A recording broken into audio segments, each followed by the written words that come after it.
আজকে না ভাবলাম একটু মোমবাতি বানাই।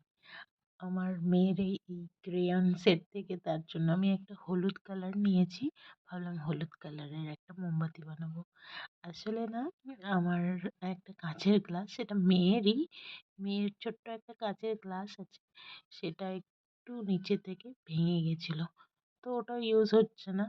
তো এখানে আমি মোমটা গলিয়ে এই কাপটাতে নিয়ে নিয়েছি প্রথমে।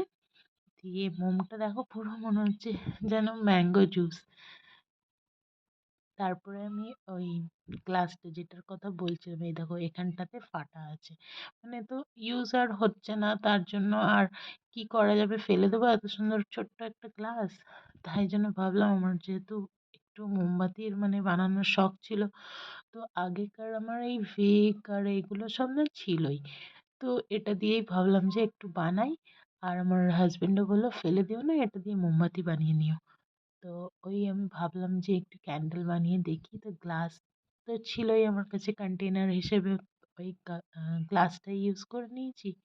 আর সাথে একটু মোমটা গলিয়ে এখানে ওই ভিকটা ইউজ করলাম। যেহেতু ভিকটা একটু ছোট ছিল বলে আমি প্রথমে একটু মোমটা দিয়ে তারপরে একটু ভরে ওটাকে ঠান্ডা করে তারপরে আবার ওটা পুরোটা আমি অ্যাডজাস্ট করে নিয়ে তারপর পড়লাম, কারণ বারবার না ভিকটা মানে সরে যাচ্ছিল। তো মাঝামাঝি হচ্ছিল না, তার জন্য ওটা একটু ঠিক করে নিলাম। তারপরে এই পুরোটা মোমটা দিয়ে দিলাম। আর এই যে আমার সুন্দর একটা মোমবাতি ঘরে বসেই তৈরি হয়ে গেল।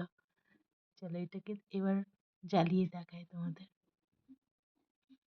দেখো, ভালো লাগছে না? কত ইজিলি, কত কম সময়ে আমার একটা সুন্দর ক্যান্ডেল তৈরি হয়ে গেল। বলো কেমন লাগছে, কমেন্ট করে জানিও।